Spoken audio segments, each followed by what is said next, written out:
Dear 10th standard students, இன்னைக்கு நம்ம என்ன பார்க்க போகிறோம் அப்படின்னா எக்ஸசைஸ் 4.2ல சம் நம்பர் 10 given பாருங்க. ABCD is a quadrilateral. ABCDங்கிறது ஒரு quadrilateral. அதில் பார்த்தீங்கன்னா ABங்கிற சைடும் ADங்கிற சைடும் ஈக்குவல். சரிங்களா? The bisector of triangle BAC and CAD intersect the sides BC and CD. BACக்கு bisector வரைஞ்சிங்கன்னா அது BCயை கட் பண்ணுதான், CADக்கு bisector வரைஞ்சிங்கன்னா அது CDயை கட் பண்ணுதான். எந்தெந்த பாயிண்டில் ஈங்கிற பாயிண்ட்லேயும் எஃப்ங்கிற பாயிண்ட்லேயும் அப்படி இருந்தால் நம்ம என்ன செய்யணுமா, இஎஃப்பும் பிடியும் பேரலல் அப்படின்னு ப்ரூவ் பண்ணணுமா. இப்போ பிக்சர் பாருங்கள். இப்போ இது ஒரு குவாடிலேட்ரல் ஏபிசிடி. இதில் இந்த ஏபியோட லென்த்தும் ஏடியோட லென்த்தும் ஈக்குவல்னு சொல்லிட்டாங்க. பிஏடிக்கு ஒரு பைசெக்டார் வரைகிறீங்க. இந்த பைசெக்டார் என்ன பண்ணுது அப்படின்னா பிசியில் ஒரு பாயிண்டில் கட் பண்ணுது. சரிங்களா? அடுத்து சிஏடிக்கு பைசெக்டார் வரைஞ்சிங்கன்னா அது சிடிங்கிற இந்த லைனை இது கட் பண்ணுது. சரிங்களா?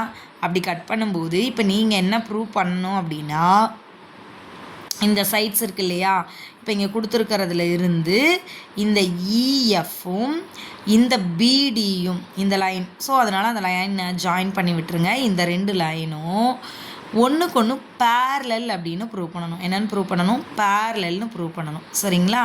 ஸோ ஏபிசிடிங்கிறது குவாடிலேட்ரல், அங்கே கொடுத்துருக்குற கொஸ்டினில் இருக்கிறது எடுத்து எழுத போகிறோம், அவ்வளோதான். ஏபிசிடிங்கிறது குவாடிலேட்ரல், ஏபிங்கிறது ஏடிக்கு பேரலல். அடுத்து பிஏடியோட பைசெக்டார் வந்து பிசியில் ஈங்கிற பாயிண்டில் கட் ஆகுது. சிஏடிங்கிற ஆங்கிளோட பைசெக்டார் பார்த்திங்கன்னா எஃப்பில் கட் ஆகுது. அந்த பாயிண்ட் எங்கே இருக்குன்னா சிடி மேலே இருக்குது. சரிங்களா? இதுதான் இங்கே கொடுத்துருக்காங்க. இப்போ வந்து இது ரெண்டும் பேரல்னு சொல்லணுங்கிறனால இஎஃப்ஐயும் பிடியையும் ஜாயின் பண்ணி வர்றோம். சரிங்களா? ஸோ ஜாயின் பண்ணிவிட்டு அதே மாதிரி ஏவையும் சிஏயும் ஜாயின் பண்ணி விட்டுறீங்க. சரிங்களா? இந்த பிடியை ஜாயின் பண்ணிட்டோம், அதே மாதிரி ஏசியை ஜாயின் பண்ணிட்டோம். இப்போ என்ன பண்ண போகிறோம்னா ட்ரையாங்கிளை ரெண்டாக பிரிக்க போகிறோம். சரிங்களா? ஃபஸ்ட்டு ஏபிசியை எடுத்துக்க போகிறீங்க. என்ன எடுக்க போகிறீங்க? ஏபிசி. இப்போ இந்த ஏபிசியை பொறுத்தளவுக்கு இந்த ஈங்கிறது வந்து ஆங்கிள் பைசெக்டாரா? ஸோ அப்போ ஆங்கிள் பைசெக்டார் அப்படின்னா ஆங்கிள் பைசெக்டார் தியரத்தை இது சாட்டிஸ்ஃபை பண்ணுமா? That means AB by AC equal to BE by இசியா? ரைட். அதே மாதிரி ஏடிசி இந்த ட்ரையாங்கிள் எடுத்துக்க போகிறீங்க. இதில் எஃப் வந்து உங்களுக்கு என்னென்னு தெரியும்? பைசெக்டார்னு தெரியும். அப்போது இதுக்கு அப்ளை பண்ணிங்கன்னா AC here EC AC by AD or AD by AC. Right. AD by AC எடுத்துக்கிட்டிங்கன்னா டிஎஃப் பை எஃப்சின்னு கிடைக்குமா? கிடச்சிருச்சா? இங்கே ஃபஸ்ட்டு என்ன எடுத்திருக்கீங்க? ஏபிசி எடுத்துக்கிட்டீங்க. அதுக்கு ஏஇங்கிறது உங்களுக்கு பைசெக்டார், அதனால் இதுக்கு ரேஷியோ போட்டிங்கன்னா ஏபி பை பிசி, சரி AB by AC equal to BE by இசின்னு கிடச்சிது.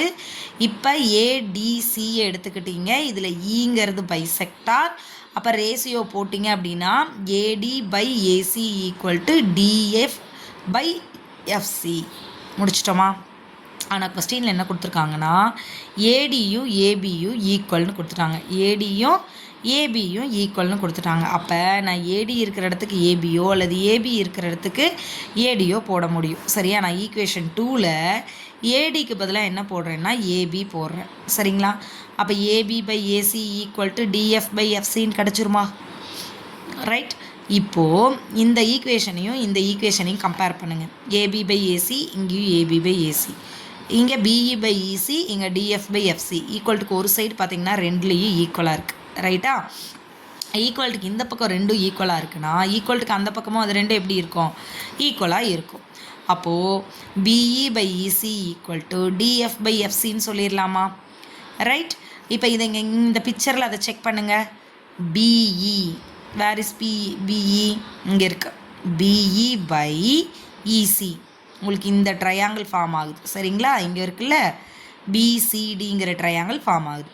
BE by EC equal to DF by FC அப்படி கிடச்சிருக்கா? இப்போது எப்போ வந்து ஒரு ட்ரையாங்கிளோட சைட்ஸோட இந்த இதை பிரிக்கிற இந்த பாயிண்ட்டோட ரேஷியோஸ் ஈக்குவலாக இருக்கும்? இந்த லைன் பேரலல் டு இந்த லைன், கரெக்டுங்களா? இதுதான் நம்ம பேசிக் ப்ரொபோஷனாலிட்டி தியரத்தில் படிச்சிருப்போம். அப்போ இஎஃப்பும் பிடியும் பேரலாக இருந்தால் மட்டும்தான் இந்த கரஸ்பாண்டிங் சைட்ஸ்க்கு நீங்கள் போடுற ரேஷியோஸ் ஈக்குவலாக இருக்கும். அப்போ ஈக்குவலாக வந்துருச்சுன்னு நமக்கு கிடச்சிருச்சு. அப்போ இதிலிருந்து என்ன சொல்லிடலாம்? இஎஃப் இஸ் பேரலல் டு பிடின்னு சொல்லிடலாம். ஜஸ்ட்டு நீங்கள் இந்த பிக்சரை மட்டும் தெளிவாக அண்டர்ஸ்டாண்ட் பண்ணிக்கிட்டீங்க அப்படின்னா மற்றதெல்லாம் நீங்கள் எழுதிடலாம். இதை உட்காந்து கஷ்டப்பட்டு மனப்பாடம் பண்ணணும்னோ புரிஞ்சுக்கணும்னோ ஒன்றும் இல்லை. ஜஸ்ட்டு ஏபிசிடிங்கிற குவாடிலேட்ரல் வரைகிறீங்க, அது என்ன ஷேப்பாக வேணாலும் இருக்கலாம். இப்போ இதில் என்ன சொல்லியிருக்காங்கன்னா திஸ் இஸ் ஏபிசிடி. இதில் ஏபிசி எடுத்துக்கிட்டிங்கன்னா அதுக்கு உங்களுக்கு என்ன கிடைக்குதா?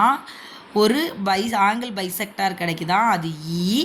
அதே மாதிரி ஏடிசி எடுத்துக்கிட்டிங்கன்னா இதுக்கு ஒரு ஆங்கிள் பைசெக்டார் இருக்குது, அது எஃப்.